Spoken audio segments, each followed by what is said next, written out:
Good afternoon and welcome to Block by Block. Today we come to you with a story about the Bronx. Dude, I thought our name was Smoke Signals. I texted, showed you dude, yesterday. what are you talking?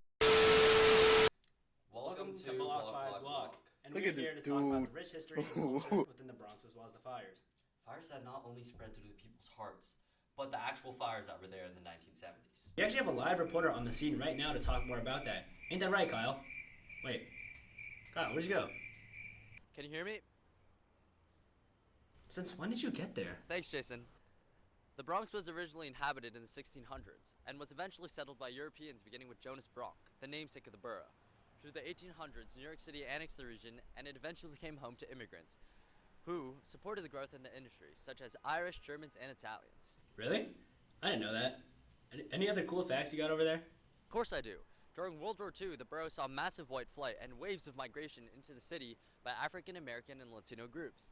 Today, it is known for its young and diverse population that it carries, with huge signs of growth and revitalization. Cool.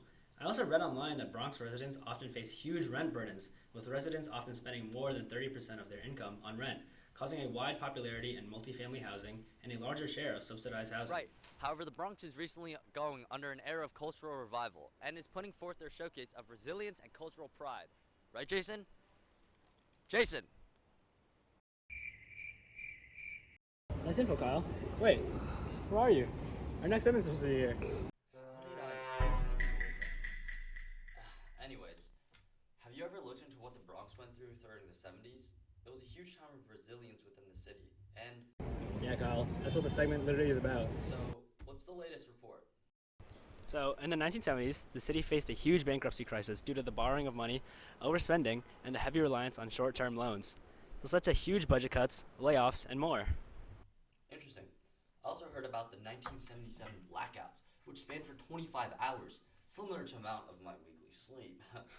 I don't know. I don't think many people were getting sleep that night due to the widespread looting, arson, and violence, especially in places in the South Bronx and Brooklyn. I heard over 1,600 stores were either damaged or looted, and more importantly, thousands of fires were set. These blackouts had a huge effect on the city, such as the loss of thousands of jobs, and created a sense of desperation in marginalized communities. To continue on, how about the urban decay due to the damages? Yeah, as a result of redlining, disinvestment, neglect, and more, people in the area often face a sense of abandonment. And don't think I forgot about the long-term impacts that it had. It left a huge legacy for financial oversight and equity, and caution of municipal budgeting. Like they say, the grassroots can never be greener. As the spread of grassroots activism and cultural resilience showed long-term efforts towards community building. Dude, I don't think I've ever seen you touch grass until today. Anyways, I heard you mention redlining earlier, and I really believe that the line should be drawn on that.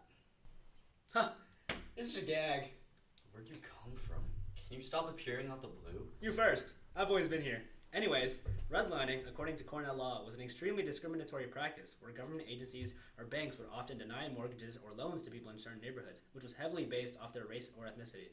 Yeah, this practice enacted a heavy blow to these neighborhoods, restricting opportunities for minorities and causing disinvestment, creating an overall neighborhood decline and contributing to the racial segregation in the city. Yeah, urban renewal and the government often only deepened the wound within these neighborhoods, which aimed at clearing neighborhoods, destroying thriving communities, and attempting to revitalize decaying neighborhoods.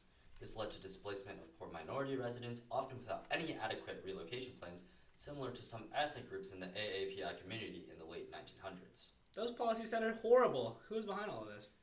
Well, the government often created such programs that led these changes, as well as one well-known city official, Robert Moses. I heard someone say that efficiency took priority over community. Do you remember who said that?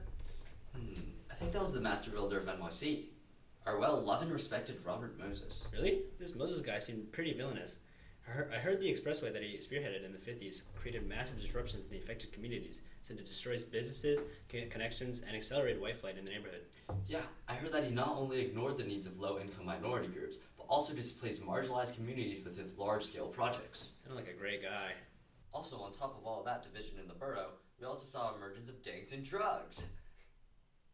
The emergence of gangs spread fear and control over neighborhoods. Such gangs included the Savage Skulls and the Black Spades, who were often involved in shooting, robberies, and violent turf wars. The Savage Girls were known for their denim and leather vests with iconic skull and crossbow emblems. They were also known to wear Nazi-style helmets, adopting military ranks such as Gestapo to project fear.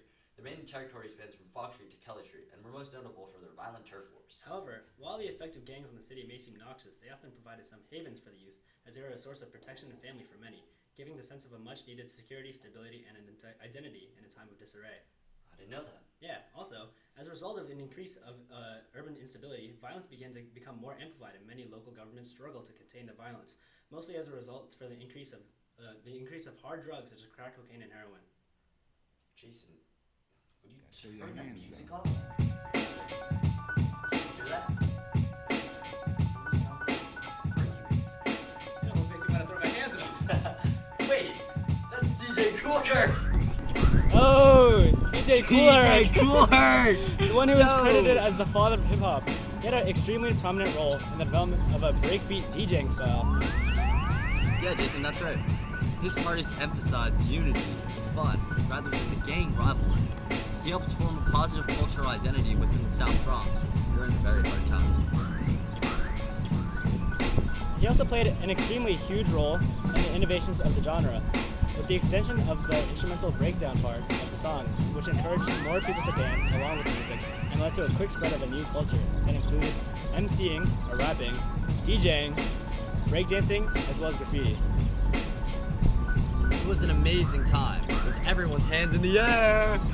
However, it wasn't all sunshine and rainbows, as the media started to glean into the stereotypes that were deeply rooted in the South Bronx. Really? Yeah, in the new 1948 Western war film called... Rio Grande. No. Hondo. No, it was... Okay. One last try. Was the Glory Guys. Nope. It was the infamous Fort Apache. They call it Fort Apache, the Bronx. It's a tough place for an honest cop. You know, I've been on this job. I was just about to say that one. I swear. Anyways, the movie Fort Apache portrayed the South Bronx as violent, lawless war zone, which was soon criticized for its racist and negative stereotypes.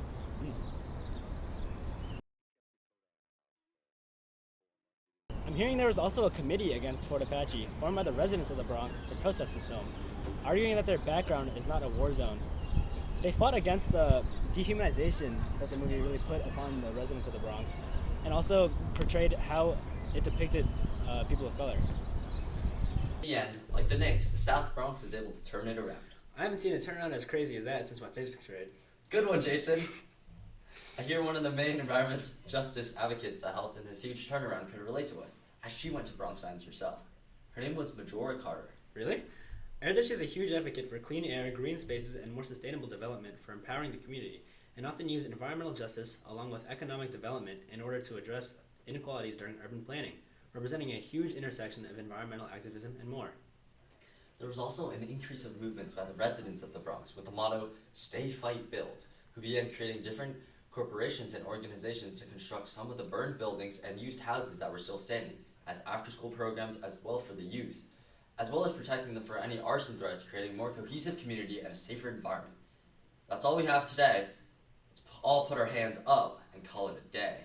Good night, everyone. Isn't it like the afternoon?